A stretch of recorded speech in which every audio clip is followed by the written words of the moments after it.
Well, this is my latest batch of models from superhobby.com. Just 5 this time. Let's see what's here.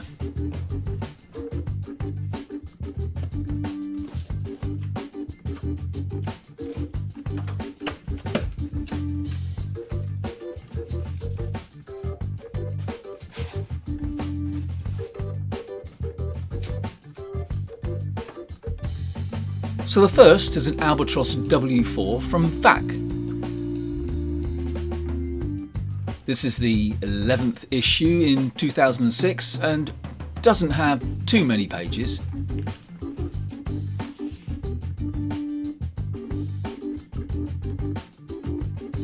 The instructions are in Polish and the first page has some formers and wing ribs to be pasted onto card.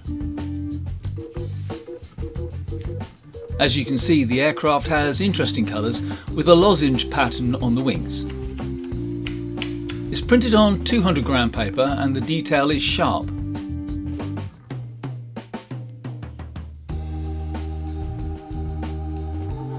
They provided a swatch of colour so you can correct any mistakes.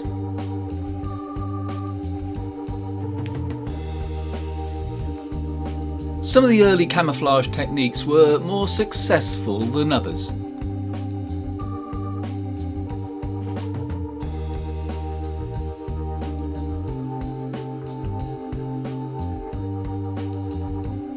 Here are the floats and the tail elements and elevator.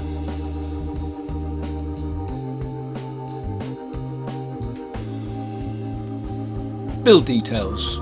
They are nice and clear. And I also appreciate the rigging diagrams.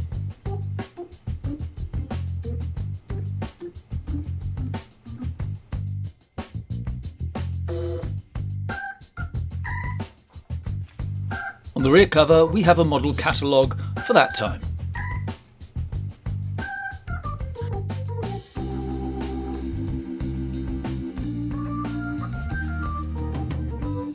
Next is an early model from Orlik, the KAMOV A7-3A, which was printed in 2005. Closely typed history and instructions are in Polish and carry on to the next page.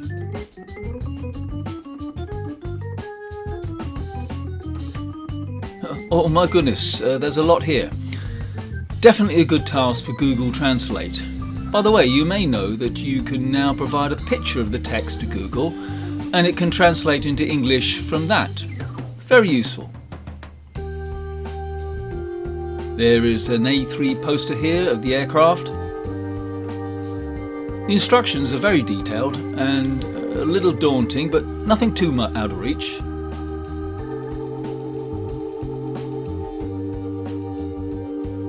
On this thin sheet of paper is printed formers which are required to be pasted to card.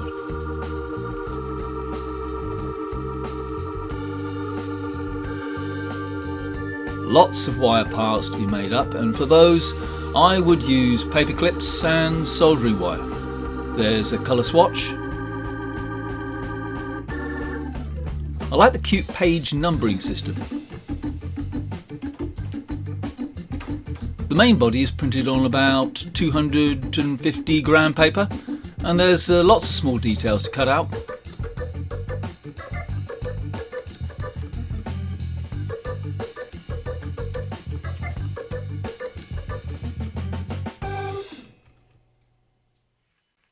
The colours are nice and there's lots of fine detail.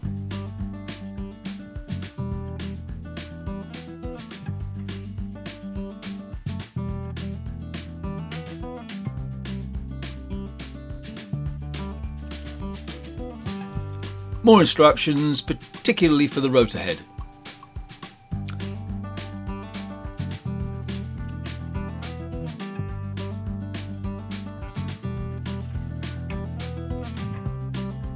And the rotors themselves.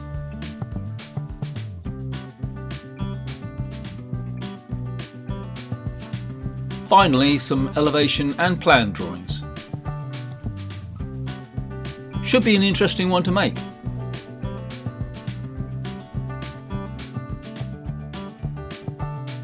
Here we have the RWD 5 bis, which was a Polish touring aircraft which had the honour of being the lightest aircraft to have flown the Atlantic. Quite an achievement in the 1930s, I'm sure you'll agree. Usual VAC Polish history and instructions. The main parts are printed on 200-gram paper. VAC has shaded the silver elements quite well. They have a nice sheen to them.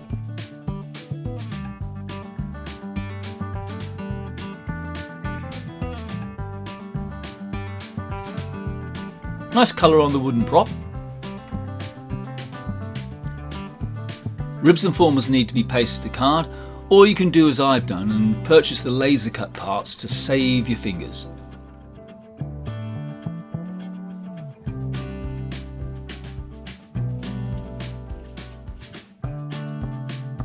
The diagrams are easy to understand. Mind you, this part made from wire looks very difficult.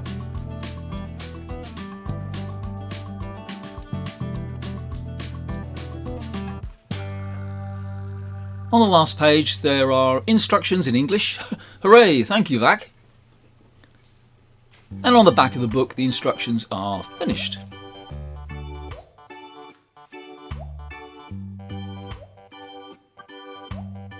A nice Japanese fighter bomber from VAC, the D3A1 Val. Quite a recent model, 2021.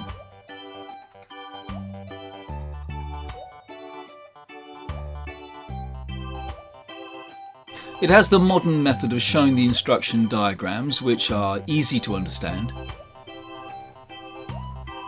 Parts are shown from different angles to help the construction, and elements have different shades of grey to also help.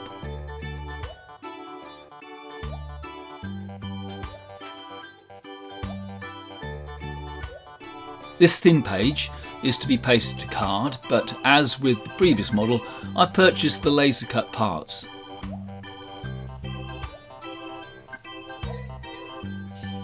So the main parts are nicely printed, but in this grey colour. I was expecting a whiter shade as depicted on the front cover, but what do I know? Nice details though, with rivets and panel lines showing a lot of dirt as you might expect. The elliptical wings.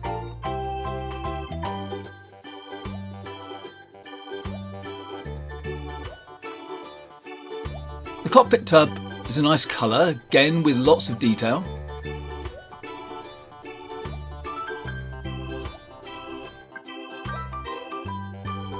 It would be a shame to use the printed cockpit canopy, so I've also purchased a vac form canopy.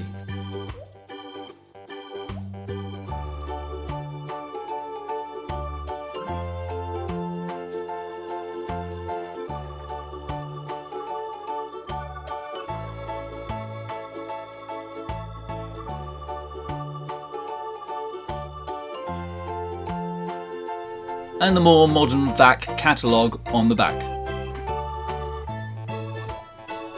So on to the last model, which I'll spend a little more time on, as it's likely to be the one I'll make first, the Fairey Battle Mk. The Fairey Battle was a light bomber which was developed during the 1930s for the RAF as a successor to the Hawker Hart and Hind biplanes. It was powered by a Merlin engine, the same one as in the Spitfire and Hurricane. It had a 3-man crew and could carry a 1,000-pound bomb load. It wasn't very fast, unfortunately, and was inadequately armed. It's considered as a disappointing aircraft in that it suffered many losses, but fared a little better when it was transferred to night bombing duty. The book has the usual shiny VAC cover and is the 7th issue of 2021. It has a difficulty level of 2 on the 1 to 5 scale.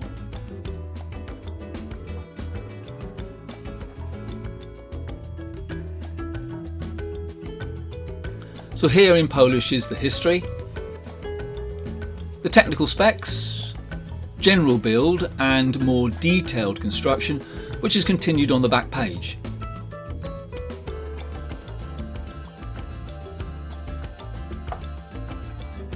So here are the construction diagrams in the VAC modern manner. Each part is shown from different angles to aid construction.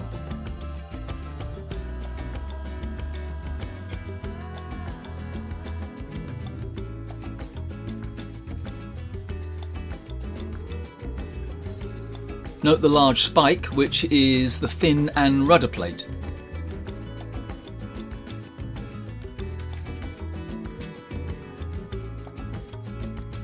Unfortunately, I couldn't get the laser cut parts for this model, so I'll have to glue the sheet to backing card.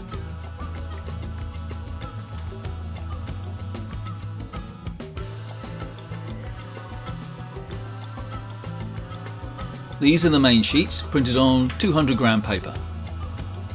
The print is quite dark, but the detail is there, and it shows the dirt accumulated in the crevices in the panel lines.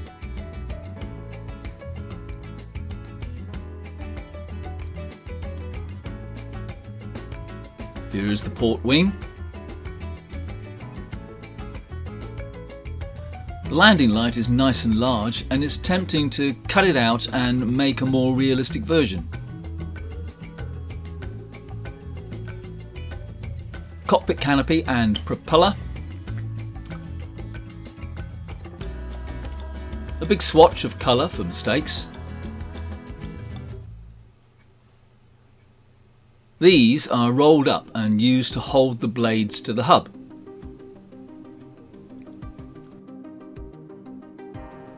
These plain elements help to form the wing trailing edge.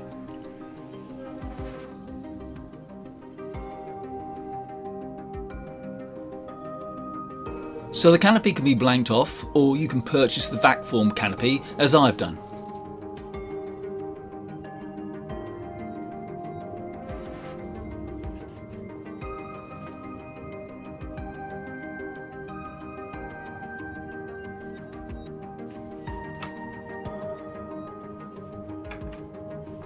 Detailed plan and elevation drawings.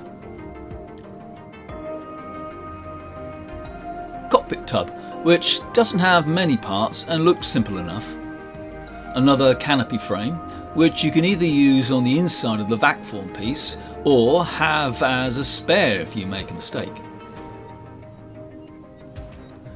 The instrument panel is bad, too dark and blurry.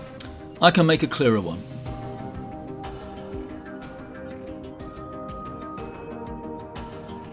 Starboard wing.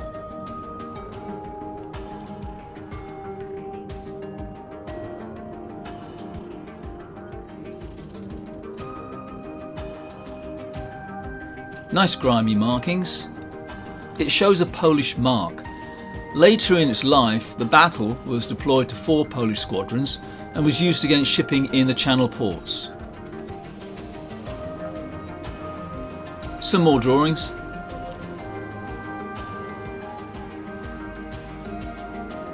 Here are those trailing edge formers I spoke about earlier.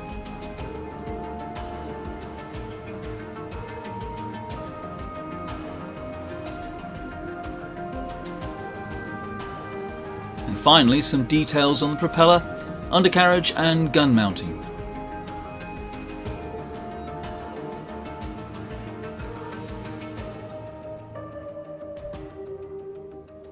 So, the Fairey Battle Mk. It should make an impressive model. Okay, so that's my latest bundle supplied by superhobby.com. If you've enjoyed this video and want to see more about the models I make, then please like and subscribe. I'll see you all very soon. Bye bye.